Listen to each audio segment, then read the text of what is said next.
Olá, nós somos do Ministério Jesus no Mente e temos uma poderosa palavra de Deus para falar com a sua vida. No livro de Marcos, capítulo 4, a partir do verso 37 até o 41. E se levantou grande tempestade de vento, e as ondas batiam num barco, de modo que já se enchia. E ele estava na parte de trás do barco, dormindo sobre uma almofada. E eles o acordaram, dizendo-lhe: Mestre, não te preocupa que pereçamos? E ele, levantando-se, repreendeu o vento e disse ao mar: Paz, aquieta-te. E o vento cessou e houve grande calmaria. E ele disse-lhes: Por que sois tão temerosos? Ainda não tendes fé? E eles temeram muito e diziam uns aos outros: Que espécie de homem é este, que até o vento e o mar lhe obedecem? A palavra que eu quero deixar é tudo aquilo que vivemos nesse mundo físico, que nos impede de enxergar o mundo metafísico.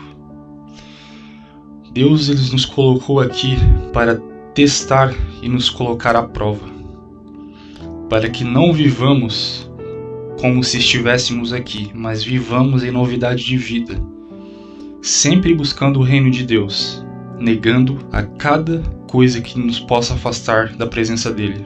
Tudo que nos impossibilita de enxergarmos o mundo espiritual, tudo o que nos impossibilita de entendermos que nós somos deuses, que a palavra de Deus diz que nós somos deuses, isso nos faz sermos ignorantes, nos faz sermos alienados, porque a fé é o que faz com que tudo se mova para que propicie as coisas para se inclinar para o bem, para que nos favoreça. Só que quando nós enxergamos as situações e tudo o que nos rodeia de acordo com aquilo que nós vemos, nós já não estamos vivendo pela fé, mas estamos vivendo de acordo com as circunstâncias. E como nós podemos ver aqui, quando os discípulos eles entraram no barco com Jesus, nós podemos ver no verso 37 que se levantou uma grande tempestade de vento e as ondas batiam no barco de modo que já se enchia. No verso 38 está escrito: E ele estava na parte de trás do barco, dormindo sobre uma almofada, e eles o acordaram dizendo: Mestre, não te preocupa que pereçamos? Então repare na paz de Deus, na paz de Cristo, que ele não se deixou levar, ele estava tranquilo, em paz, mesmo em meio a uma tempestade. E quando eu me refiro a essa tempestade, lógico que nesse texto e contexto específico dessa passagem, ela se refere à tempestade do mar, os trovões, as ondas, o vento forte davam contra o barco. Mas no sentido figurado, que Jesus ele fala por meio de parábolas, ele se refere à tempestade como as circunstâncias da vida.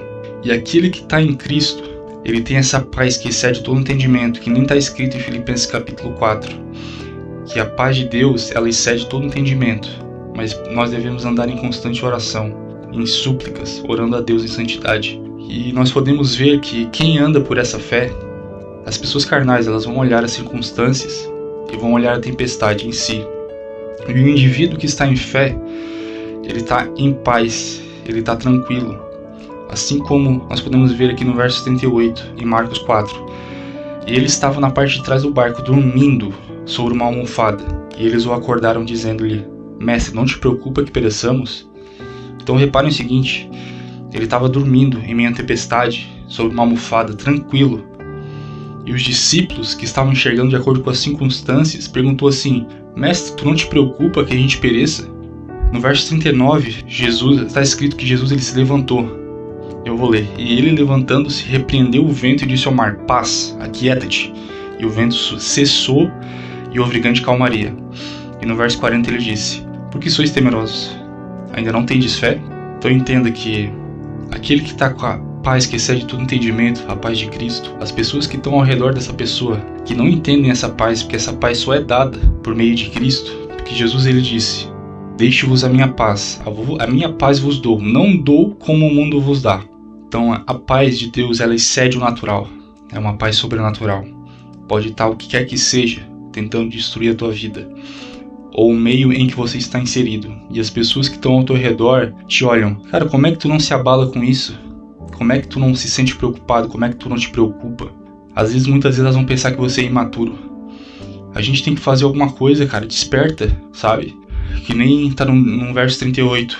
E ele estava na parte de trás do barco, dormindo sobre uma almofada, e eles o acordaram. E ele estava na parte de trás do barco, dormindo sobre uma almofada, e eles o acordaram, dizendo-lhe: Mestre, não te preocupa que pereçamos? Então entenda, aqueles que estavam à volta de Jesus ficaram incomodados que ele não estava preocupado, sabe? Porque no verso 40 ele disse: Por que sois temerosos, ainda não tendes fé?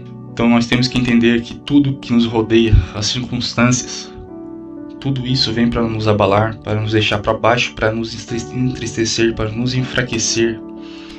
E tudo isso, nesse sentido figurado da tempestade, isso se refere às circunstâncias da vida, se refere à voz do diabo, se refere à sua voz autossabotadora, às circunstâncias que parecem nunca se resolver. Mas se você se considera uma pessoa de fé, você tem que olhar não para isso que está acontecendo, mas sim com uma fé sobrenatural, que vai te possibilitar conseguir enxergar de uma forma positiva tudo isso que você está enxergando. E esse meio que você está inserido, que parece um caos, ele irá te propiciar um aprendizado que vai te lapidar, fazendo com que você aprenda e seja mais maduro. O próprio Deus guiou o povo hebreu quando foi liberto do Egito para o deserto, para que eles sejam provados e testados, porque Deus colocou eles lá para saber o que estava no coração deles. Mesmo assim, Deus supriu todas as necessidades deles. Ele deu o maná do céu, deu água, mesmo em meio ao deserto, ele supriu todas as necessidades. Ele colocou uma coluna de fogo à noite, porque a temperatura era muito baixa. Quando era muito calor, Deus sempre colocava algo para os proteger do calor. Então, mesmo em meio às circunstâncias, Deus ele sempre nos ensina a viver pela fé. Podemos ver em capítulo 4 de Marcos, no verso 40, e ele disse-lhes: Por que sois temerosos, ainda não tendes fé? Então é isso que você tem que entender. Porque enxergar conforme aquilo que a gente enxerga, a gente vai ser só mais uma pessoa que não está vivendo aquilo que Deus quer. Nós temos que viver pela fé. A palavra de Deus ela nos diz que o meu justo ele viverá pela fé. E se ele retroceder, a minha alma não terá prazer nele. Entenda que se você vive em espírito, negando a si mesmo, crucificando a sua carne todos os dias, você está indo ao trono da graça de Deus e pode pedir a Ele livramento de todas essas coisas. E tudo isso irá te moldar para que você tenha um caráter mais íntegro e semelhante ao de Cristo. Mas isso não, de maneira nenhuma, eu quero dizer que nós temos que ser perfeitos o tempo inteiro. A gente tem que buscar essa perfeição com certeza. Mas se nós conseguíssemos, Deus ele não teria enviado ao mundo o seu único filho para que morra em nosso lugar. Podemos ler em Romanos capítulo 8 a partir do verso 2. Porque a lei do Espírito de vida em Cristo Jesus me livrou da lei do pecado e da morte. Porquanto o que a lei não podia fazer, visto como estava fraca pela carne, Deus, enviando o seu próprio Filho em semelhança da carne pecaminosa, e pelo pecado, condenou o pecado na carne, para que a justiça da lei fosse cumprida em nós. Porque não andamos segundo a carne, mas segundo o Espírito. Porque os que são segundo a carne têm a mente nas coisas da carne, mas os que são segundo o Espírito para as coisas do Espírito. Porque a mentalidade da carne é a morte, mas a mentalidade espiritual é a vida e paz. Então nós entendemos que quando nós tentamos fazer as coisas buscando um conjunto de regras, nós não iremos conseguir cumprir, porque, como eu acabei de ler para vocês, a partir do verso 3 também, porquanto a lei não podia fazer, visto como estava fraca pela carne, Deus enviando seu próprio Filho em semelhança da carne pecaminosa, e pelo pecado condenou o pecado, para que a justiça da lei fosse cumprida em nós, que não andamos segundo a carne, mas segundo o Espírito. Então é lógico que nós não conseguiremos cumprir tudo à risca, mas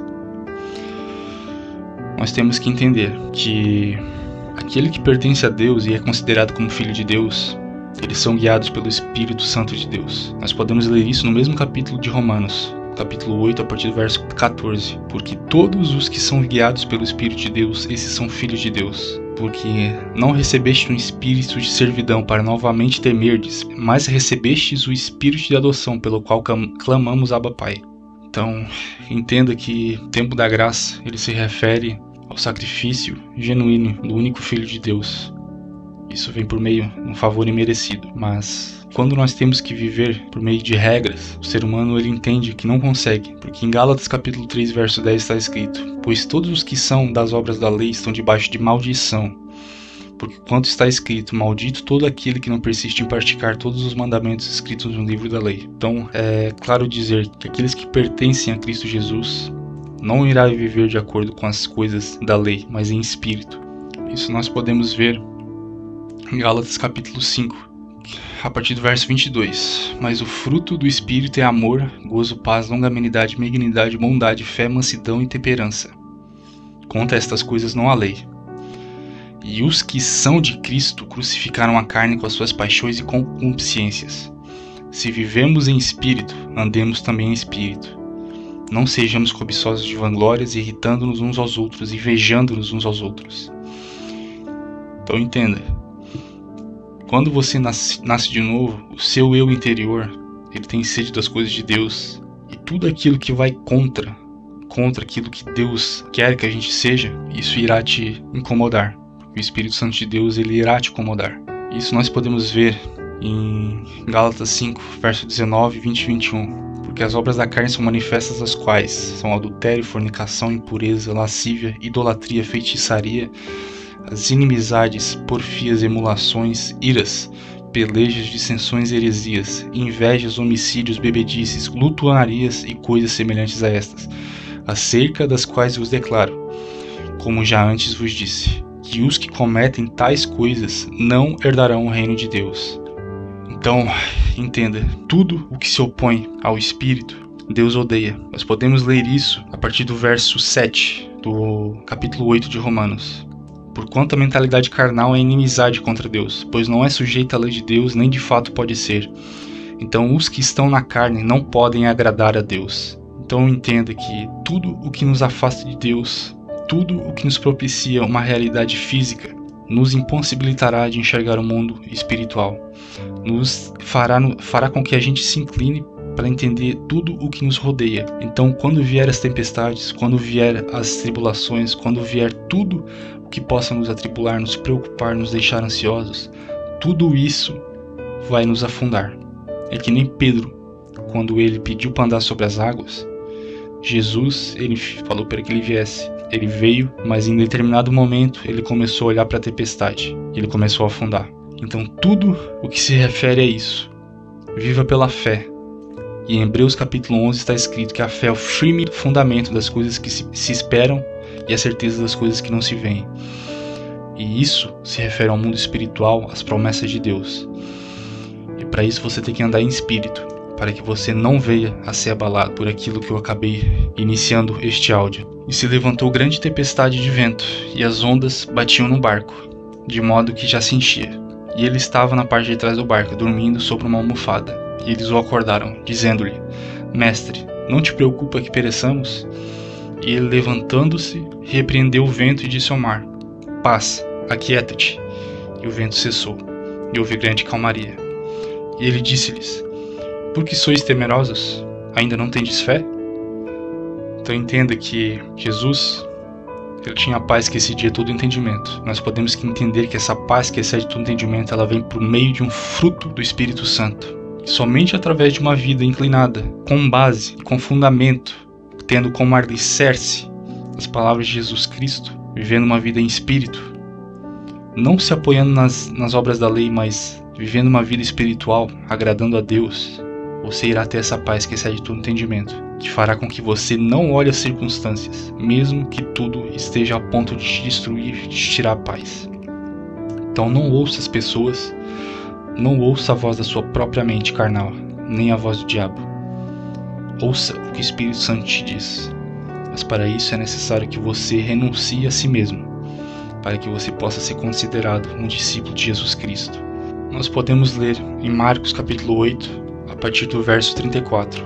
E chamando assim a multidão, com seus discípulos, disse-lhes: Se alguém quiser vir após mim, negue-se a si mesmo, tome a sua cruz e siga-me. Porque aquele que quiser salvar a sua vida, perdê-la-á. Mas quem perder a sua vida por minha causa e do Evangelho, salvá-la-á. Porquanto que lucro tem um homem ganhar o mundo inteiro, se perder a sua própria alma? O que dará um homem em troca de sua alma? Portanto, qualquer que entre esta geração adúltera e pecadora se envergonhar de mim e das minhas palavras, também dele se envergonhará o Filho do Homem, quando vier na glória de seu Pai com seus santos anjos. Então entenda que tudo isso irá te propiciar uma realidade que irá te fazer enxergar por meio da fé, mas você tem que negar a si mesmo, a sua própria carne, a sua vida. E se você se envergonha de viver isto, sabe que Deus ele se envergonhará de você. Mas a honra e a glória será dada a todo aquele que não negar a Cristo e viver em espírito. Por mais que nós sejamos imperfeitos, porque você pode ver que pela lei nenhum homem será justificado, mas sim por meio da fé, através de um arrependimento genuíno, voltando-se para Deus em espírito e em verdade. Então viva de forma espiritual, não se inclinando para as obras da carne, para que você possa ter a calmaria, ter a tranquilidade e a paz que Jesus tinha quando ele estava no barco dormindo e os seus discípulos entraram em desespero. Entenda que a tempestade, sentido conotativo, sentido figurado, ele representa tudo aquilo que vem para te tirar o sossego, seja situações familiares, relacionamentos, dívidas, seja o que quer que seja. Não viva de forma natural. Deus nos chamou para irmos além. É isso que eu tenho para deixar. Que Deus te abençoe. E Deus abençoe todo aquele que entendeu esta palavra e irá continuar perseverando. Porque aquele que não persevera, Jesus ele explicou a palavra da semeadura. Que aquele que ouve a palavra, mas não a põe em prática, vem o Satanás e arranca do coração dele. E se ele der lugar às perseguições, às aflições, se ele der lugar às riquezas, é porque ela foi plantada entre os espinhos e foi plantada em terreno pedregoso, não tinha raiz e não deu fruto, e tudo mais possa arrancar essa palavra de Deus que é a semente. Entenda que a palavra de Deus, ela é pequena como uma semente de mostarda. Ela é pequena, mas é isso que Deus precisa de você, que você consiga enxergar minimamente com a fé. E que isso vá crescendo a cada dia, você buscando a Ele e santificando, vivendo uma vida voltada para a integridade, para a justiça, para a honra e glória de Deus. Mas se você finge honrar a Deus, se apoiando no seu próprio entendimento e vivendo de maneira hipócrita, saiba que Deus ele te conhece plenamente. Nós podemos ver em Marcos 7, a partir do verso 6, e ele respondendo lhes disse: Bem profetizou Isaías acerca de vós, hipócritas, como está escrito: Este povo honra-me com seus lábios, mas o seu coração está longe de mim. Mas em vão eles me adoram, ensinando doutrinas dos mandamentos dos homens. Porque vós colocaste de lado o mandamento de Deus e guardaste a tradição dos homens, como lavar os dos jarros e dos copos e muitas outras coisas semelhantes a estas fazeis. Mas com isso ele quer dizer que ele não quer que você viva de aparência, de hipocrisia. Fez uma comparação entre um jarro limpo e um copo, porque os fariseus eles lavavam-se para poderem comer, mas dentro deles estavam cheios de imundícia, de podridão, porque eles viviam de aparência. Mas Deus, ele quer um coração sincero. Ele quer que você se volte para Ele de todo o seu coração, e a paz que excede todo entendimento guardará você, em meio às tempestades possam dar contra o seu barco. Deus te abençoe. Espero que você ouça isso e reflita, porque a bênção de Deus ela repousará sobre todo aquele que se arrepende e o busca verdadeiramente. Mas a maldição de Deus permanecerá na vida daqueles que não o querem obedecer e não o amam. Depende de você, se você quer a bênção ou a maldição de Deus. Fique na paz, se é que você pode, e espero que você possa. Caso você não venha a poder ficar em paz, a palavra de Deus diz: tudo aquilo que o homem semear, escolherá. É o que eu tenho para deixar. Amém.